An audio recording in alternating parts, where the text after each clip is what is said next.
रमज़ान में गुस्ल का तरीका। बिस्मिल्लाहिर्रहमानिर्रहीम। अस्सलामुअलैकुम वरहमतुल्लाहि वबरकातुहू। नाज़रीन, रोज़े की हालत में गुस्ल का तरीका क्या है? रोज़े की हालत में गुस्ले हैज़ का तरीका क्या है?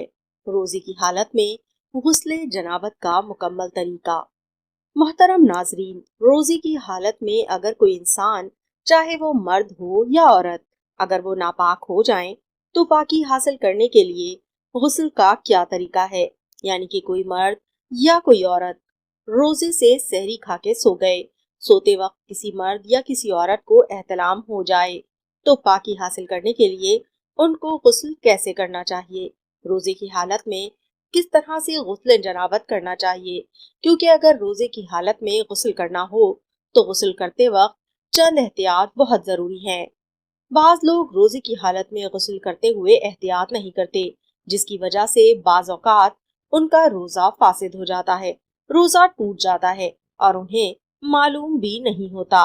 रोजे की हालत में गुस्ल करते वक्त दो बड़ी गलतियां जिनकी वजह से रोजा टूट जाता है, रोजा फासिद हो जाता है, वो गलतियां हम इस वीडियो में आपको बताएंगे। आम दिनों में या आम हालत में गुस्ल करने का तरीका ये है कि सबसे पहले अपने दोनों हाथों को धो लें।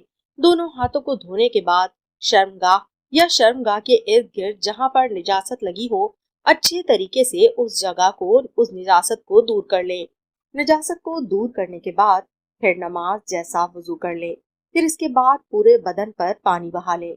बदन का कोई भी हिस्सा खुश्क ना रहे। ये आम दिनों में या आम हालत में गुस्ल करने का सुन्नत तरीका है।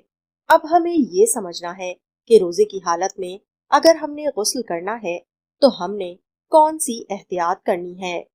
आम दिनों में गुस्ल करने के तरीके में जब हम कुल्ली करते हैं तो कुल्ली के साथ गरजरा या गरारा करते हैं, जिसकी वजह से पानी को गोया हलक तक पहुंचाया जाता है।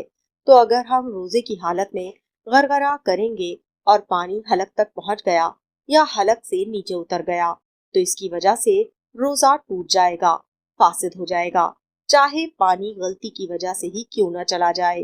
रोजे की हालत में एक तो ये है कि गरारा नहीं करना।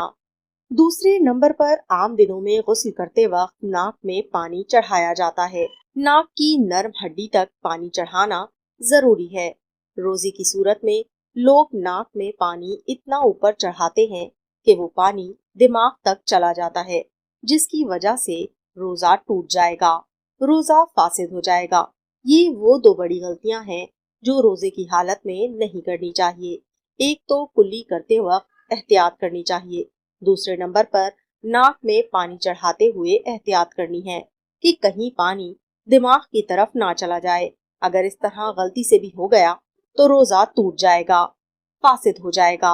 अल्लाह पाक से दुआ है कि अल्लाह पाक हम सबको इस्लाम को समझने और उस पर अमल करने की तौफीक अता फरमाए। आमीन या रब्बुल आलमीन। दोस्तों, अगर आपको वीडियो पसंद आई तो लाइक कीजिए और इसे सदका जारिया समझकर शेयर कीजिए और हमारे चैनल को जरूर सब्सक्राइब कीजिए ताकि आपको इस तरह की मालूमाती और इस्लामी वीडियो मिल सके और हम अपनी जिंदगी की इस्लाह कर सकें। मिलते हैं अगली वीडियो में, तब तक अपना रखिएगा बहुत ख्याल। अल्लाह हाफिज।